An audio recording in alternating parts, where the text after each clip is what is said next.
Hello, hello, dog lovers. So, I have come on tonight to answer all of your dog questions. So, everybody, well, I shouldn't say everybody, a lot of people that I talk to, no matter where I am, have some kind of issue with their dog and they want to be able to help them. So, that's what we're here for. And we're going to talk about this a lot during our live stream because it's the core of what I do is our dog anality. And if you guys want to take the free quiz, look down in the description, there's a link to it. We just go to doganality.com. And you might be surprised what you find. And then we do a lot of work around matching dog analogies with the human analogies in the family so that we make the right match with the dog so that we don't have so much trouble. But if you have a dog problem, pop it down here in the chat. Let's get started so we can answer all your questions. So dogs do some crazy things sometimes, a lot of times. And if you have a particular breed, that might be one thing. We made breeds to have traits, but a lot of us aren't using those traits. So what kind of dog do you have and where are you from? I'd love to hear and then answer your questions. So if your dog's doing anything crazy or nutty, just pop some questions over here in the chat and I will be happy to answer them for you. I'd love to hear from everybody. Let me know what part of the world you're in, what kind of dog you have, and if you've taken the dog analogy quiz, let me know what the quiz gave you. So you're going to be a nervous Nelly or a sofa spud or an opportunist, right? Or a social butterfly. So 4 primary quadrants in dog analogy. And once you learn what kind of dog you have, then you can learn a little bit more about how we should do things with them or how we should handle them. If you have a nervous Nelly, they're going to be super sensitive, right? And so we have to have a lot of finesse and slow down. But the way that we approach them has to be really awesome too. We got to make them feel safe. If you have a social butterfly, they love everybody. And they come in different, hey, everybody, let me know where you're from and what kind of dog you have. If you have any questions, throw it down there in the chat. I'd love to answer them for you. So our dog analogy really helps you understand better the dog that you live with. And if you're looking for a new dog, this will help you also match what best complements your family. Because one of the worst things, especially for a rescue dog, is to get adopted out of a shelter or a rescue group and then get returned. It puts a bad blemish on their little record, even if they didn't do anything. Maybe you're just not a good match. And so, think about what kind of pet parent you are. What, the members in your family. Do you have kids? Are you older? Are you a younger family and active? Or are you the type of person who likes to like Netflix and chill and read books, right? So taking all of this in consideration before you get the dog, not adopting the dog just because they look cute. That plays on our hearts, I know, but it can really cause havoc down the way. I've been working with dogs with severe behavior problems, 17 years in veterinary medicine and 20 years running a specialty campus only specializing in problems. And many times it's the wrong match from the beginning, and we can save a lot of heartache if we just start off on the right foot.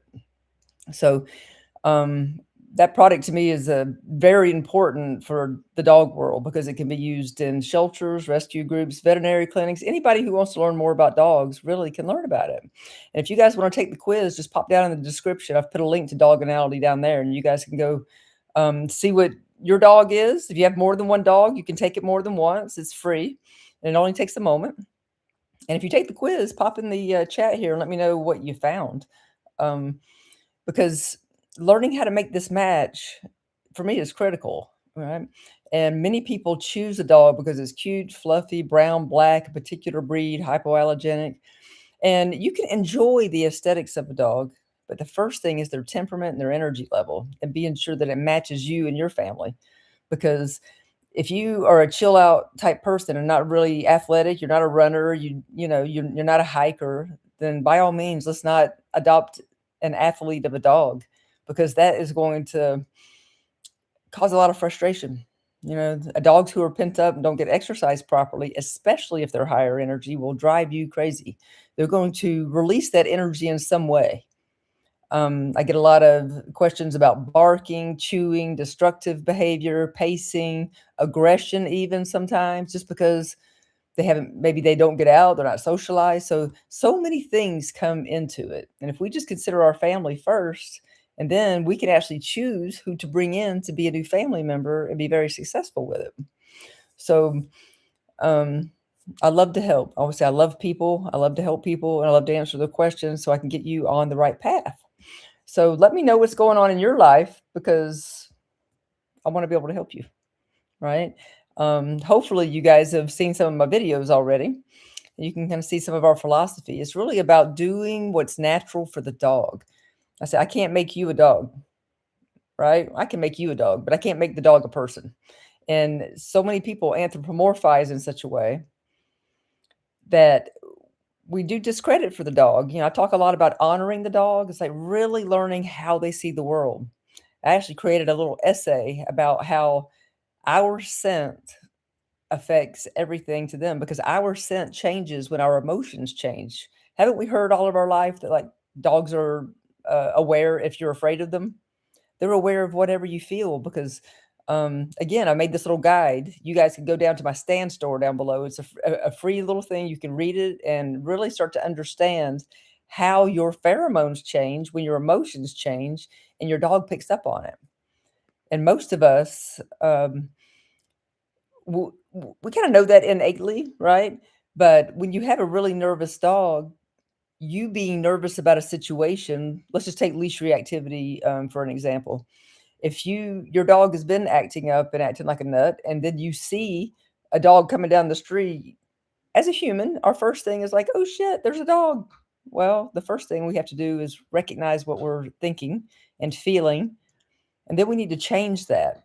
And then when you do gain some skills, I do have a course on that, by the way, in my little stand store. But once you get a grip on things, and especially in your head, and you have to change things from like, oh shit, there's a dog, to hell yeah, I want to go find things to pass because you have some leash skills that need to be gained, timing, um, and learning how to calm ourselves down. Because, my tagline is balance the human, rehab the dog, and then we can live a happy life.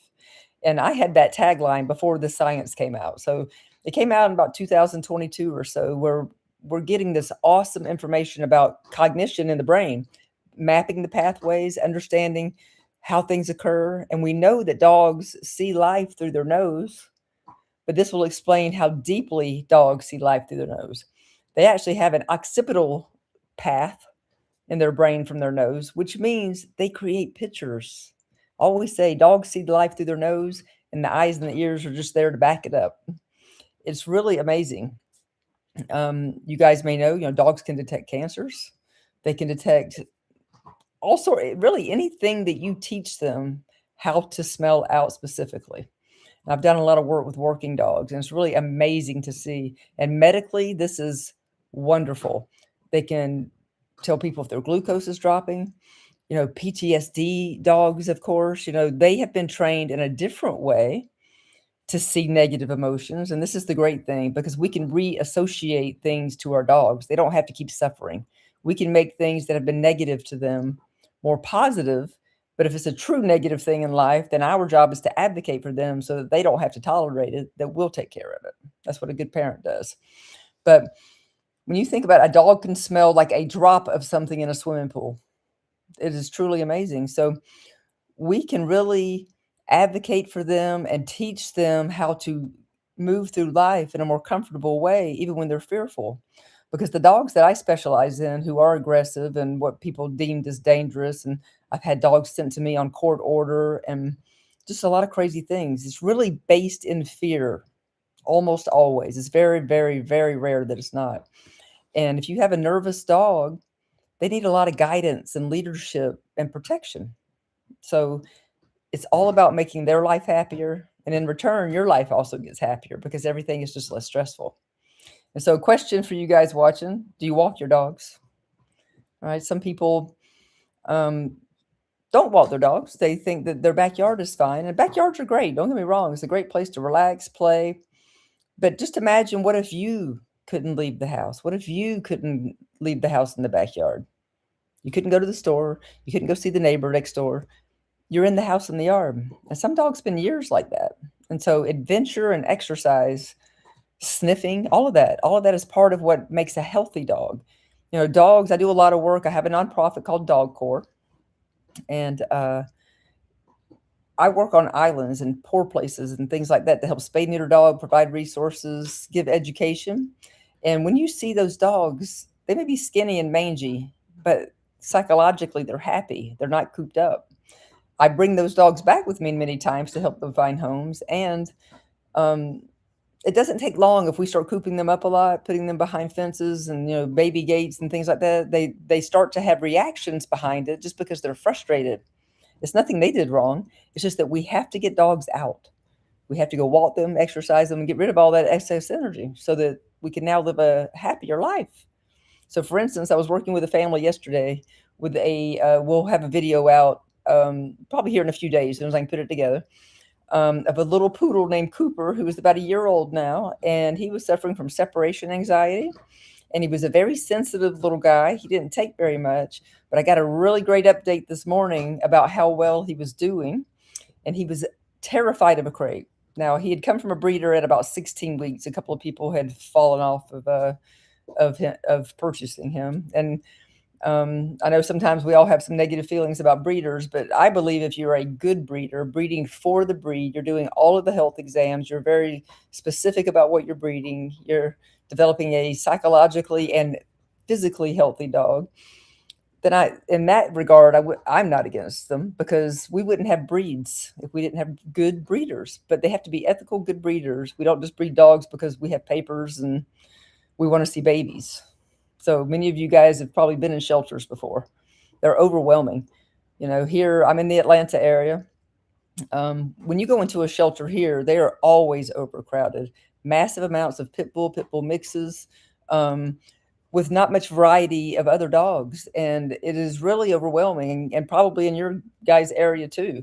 Um, so I'm not big on just breeding dogs. That is wrong. We have a huge overpopulation problem, and I'm sure you guys are on board with that. So dog analysis, take the quiz. I want to hear what you guys have, but it is the foundation of what I do. And understanding dogs, really studying how they see the world so that you can understand how to better communicate with them. And most of us try to communicate to them with words, which is okay sometimes. Dogs learn our sounds. And so, people speak different languages all around the world and use different terms and sounds to teach dogs the very same behavior. And so, dogs don't speak a spoken language like we do, but they certainly communicate. And you're communicating with them all the time, whether you recognize it or not. And this really cool perspective I like to give people, and sometimes it blows people's minds. Since dogs don't speak, there's no words rolling around in their head like we people. We worry about things. If somebody did something bad to us, this is like living in there. But I have worked with a lot of dogs coming out of abusive situations. I used to volunteer with a group here in Atlanta who got ladies out of abuse situations. But one of the big things they also did that a lot of those type of groups don't do is that they would also help get the pets out, because many ladies won't leave a bad situation if they have to leave their animals. And so I saw a lot of dogs through them that really had been in super bad situations, very abusive men in the house. And I had really good men working with me who know exactly what to do with these kind of guys so that we can reassociate to them that all men are not like that. And so it's possible in any regard if you have the skills, the time, and the resources to do that. But we can help dogs move through just about anything. If they trust you to move them through life, that you have got everything in the world, all they need to do is stay connected to you. They will do anything with you. But you can't let people come pet a dog that's afraid. You have to advocate for them. And this is where I would use my parking spot game. I have 4 games I teach people, and they are games of skill and communication, right? And the parking spot game literally just means I tuck them behind my booty and I relax. I make sure the leash is never tight, it's loose, but I'm close to them. And as they sit behind me, you will see them relax, their little ears relax, body language comes down. They understand I'm not going to let that person or thing come near you. And once we can build on that trust, they really will follow you through fire. It's a really cool thing. And For instance, I have little Chiona. You will see her in my video. She's this little black, spindly thing. She is, sounds funny, I know, but she is pit bull and Chihuahua mixed primarily via her DNA, amongst other little breeds. They're called Satos in Puerto Rico. If you go to the Bahamas, they're called potcakes. So every little area of the world that has street dogs tend to have a term they call them, and it's they need help. For instance, the island, where Nassau is there in the Bahamas, that one island, not very big island, 17 miles long, I think, by about 6 or 7 miles wide. Last count, there were 17,000 dogs on the island. That is a lot of dogs. And so um, here in America, we have the same problem in many areas. We have loose street dogs. We have a high overpopulation issue and such. So let's not reproduce dogs unless you are a professional and have the knowledge to do so. I highly recommend going to the shelters and picking a dog, but using the dog analogy to go with you. So remember, check the link down there so you can go take the free quiz. So even if you don't have a dog yet, you can take the dog analogy quiz kind of for yourself. Check the little answers as what you would like to see in a dog. And that kind of dog analogy will pop up for you in the results. So we can use this in all sorts of situations, but that is the main purpose for me. Well, there's two main purposes. Number one, to help you understand the kind of dog that you live with. And number two, to help match dogs and people together so that we don't have returns and things like that. But let's see here. Let me look at my chat while I've got you guys here. I'm going to have to put on my eyes. I'm blind. All right. Hey, Ground Fog. Hey, Bob Heath. Haven't talked to you in a long time. I'm glad you're here. I hope you're doing well. I drove past your neck of the woods not too terribly long ago. So say hey to Libby. Yeah. But yeah, so it's a big problem, not just here in our country, but really all over the world, especially if it's not a developed part of the world. You're always going to see a lot of street dogs. If you guys just watching TikTok and YouTube, of course, and things, you may see a lot of dogs that places like India. They have a huge population issue there. Most parts of Africa, and of course, islands. So anywhere that doesn't have development like we know, right? Well, we have infrastructure for it. And it's also dangerous because in those areas too, rabies vaccines are not readily available many times. And rabies is real. It's 95% fatal. And, most of us are not vaccinated for it. So it can be really dangerous. And it can also be really dangerous sometimes when you have a large pack of dogs, right? I do a lot of talking about how to stop dogs who are trying to bite you. I have a how to stop a charging dog part 1, which gets crazy comments on because that one was meant to be like here in Atlanta. We had maybe a month or 6 weeks ago, a lady in her 60s walking in her neighborhood, but she was alone out in the middle of the street, had nothing in her hand, nothing to protect herself with, and the dogs killed her. I think there were 2 or 3, and that's what charging dog part 1 was about. Charging how to stop a charging dog part 2, that video is more about tools. I am a huge taser wand fan. You don't have to if we spray dogs, you may get sprayed as well, like mace, pepper spray, and things like that. It's probably going to work, but it's probably, if it's a breezy day, you may get some pepper spray too. And I'm not about hurting the dog because, quite frankly, I'm not mad at the dog for being loose. I'm mad at the person who let the dog loose. And if I catch them like that, especially if they're being aggressive, then I'm going to call the authorities as well because they should be reported so they can keep their dog up, especially if they're trying to hurt people. All right, let's see what we've got here. All right, Saf Tiger 8. Let's see. You're from New York. Hi, welcome, New York. All right, you've got a 10-year-old Beagle Spaniel named Lou. You've had him since he was 8 weeks old, and he's been raised with a lot of people, not many animals, and you've moved into a complex with dogs. So is he afraid of dogs? That would be my first thing. Is he showing some fear when he sees dogs? If he does, the first thing is just maybe ask a neighbor to go walk with you, just so that you guys can be parallel to each other and go take a walk together and they can become familiar and he can be like checking them out over there. But there's nothing that is going to make him feel uncomfortable in that regard. So that might be a good way to start. And then if you meet somebody who has a super lazy, easygoing dog, that would be the best dog to introduce them to first, of course. But we kind of want to say, oh, I'm reading down here below your other comment here. So he's extremely reactive towards them. It's probably because he's afraid. That's normal. Um, there again, we have to kind of slow everything down. And remember, if you were here when I first started talking, the way we feel is transmitted to our dogs through our pheromones. It's crazy to think that our pheromones change when our emotions change, but they do. And your dog picks up on it immediately. And there's something, now you're outdoors in this case, but if you were indoors and this happened, the smell of fear, particularly that particular pheromone shift, is sticky. It stays in the room. And in that case, you probably want to open some windows and doors or step outside or something just to kind of get out of the environment so that you can make a positive shift back. So if he's being really reactive, slow things down. I'm not sure about your leash skills at this point, but kind of learning how to be gentle, but interrupting him as you're kind of moving along. And if you start moving parallel, I have a good feeling that he probably will settle down very quickly, only because he can see it's not invading his bubble, if you will.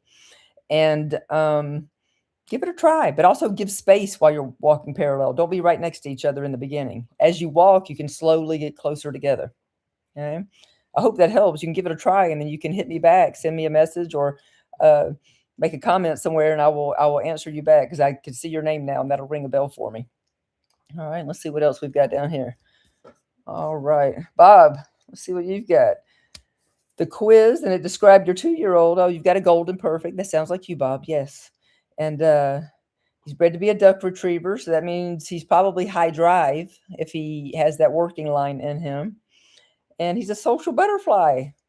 Wonderful. Now you're an experienced dog person, Bob, so I know that you made the right choice when you were going to look for a dog, right? And that's wonderful. So social butterflies are the easiest dogs to live with because they like dogs, they like people. If you're having trouble with a social butterfly, it's almost always just from the excitement factor.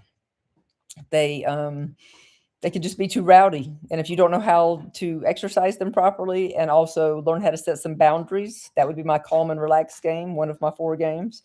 Already mentioned the parking spot game for advocacy. But yeah, the calm and relax game is how you body block until they stop. And then you let them calm down before you release that pressure from them. And then, of course, you go into pride. Remember, they smell all your emotions. We don't have to jack them up with verbal praise all the time.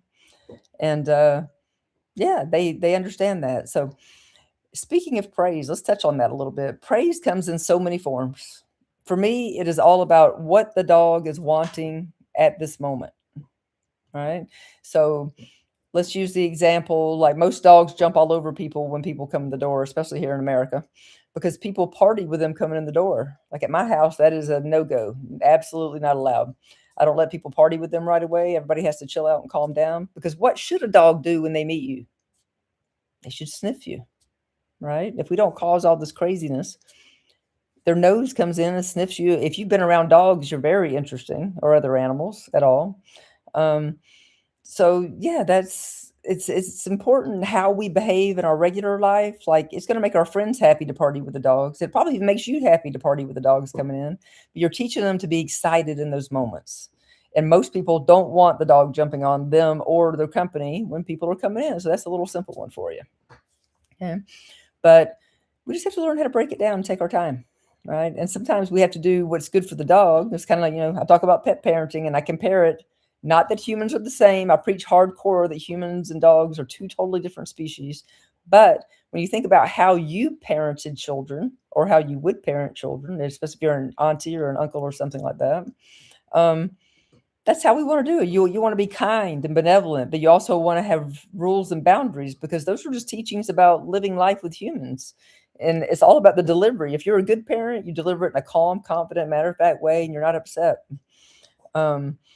Let's see what we've got. Let's see. Oh, yeah, the beagle tracking instincts for sure, because beagles were meant to hunt in groups. So when they get excited, they bellow, right? So that beagle bellow. And he doesn't have to be used for hunting because his instincts are in there regardless. And let's see, the neighborhood dogs are not that. So I don't think he doesn't think that particular. Dogs know the difference between a rabbit and a dog. And it's more about he's excited and or upset. and then they become reactive. And then again, if you think about this concept, if you're holding him on a tight leash, there again, I said there are leash skills that we have to learn to acquire. And there is a video on there, Tiger, about how to walk your dog the proper way, step by step. And I'm working with a little black pit bull who had been living at a veterinary clinic for a couple of years. And he was living this cooped up life. He went from the indoor cage to the outdoor cage. And of course, he wanted to try to, and this is in Jefferson, Georgia, which is a little bit more rural. And so they had chickens and things in pens and pigs in the back. And you'll see on the video, I showed them how to have him not react to all of that and learn how to go take a nice, lovely walk. So we improved his life greatly just by being able to get out and see the world, right? So just remember, rules equal freedom. It's all about how you deliver the rules. If you're a mean, harsh parent, it's bad. If you're a calm, cool cucumber, but can turn serious and like, yes, we must do this, but you're not mad, then they understand it. And that's a good way to teach your dog. So there's a lot to learn. Our emotional fitness is one of the biggest components in relation to working with our dog. Because, I say this little phrase a lot. I remove my emotions from my teaching. I'm not going to get mad. I'm not going to get frustrated. There's no screaming or yelling. It is just chill and calm as a cucumber, right? Eye contact is huge. Now, if you're teaching your dog something, eye contact is crucial. If you've got a dog trying to kill you, eye contact may need to be diverted and or put directly on them, depending on the dog and how to send them away. But learning how to make eye contact, learning your leash skills, learning some basic philosophies and understandings about the psychology of dogs so that you can really, really understand them. And so remember, we humans are Homo sapiens. We're primates. Our domestic dogs are canine familiaris, not canine lupus like wolves. Everybody came from wolves, but wolves are what I call like the higher dog. They're a wild dog. So they actually become this crazy socially, not just socially, but hunting, prey driven. All of that is much more mature than it is in our domestic dogs. If they still held all that, we would have a hard time living with them. So when you create domestication, and we know this from the Siberian fox experiment in Siberia, you guys can look that up. And I believe it is part of, bless you, Britt. He's chewing the bone and having a little choke. They bred the foxes, and it's in the documentary, Dogs or Dogs. I think it's called Dogs on Netflix. They have part of this in there, but what they started breeding the friendly fox and the friendly fox together. And within about 1 or 2 generations, some really interesting things started to occur. White spots would pop out on the chest. That's primitive. You see that in a lot of street dogs. The ears started to flop. Little weird hairs started to come out. So when you start to change for temperament, you start to change everything.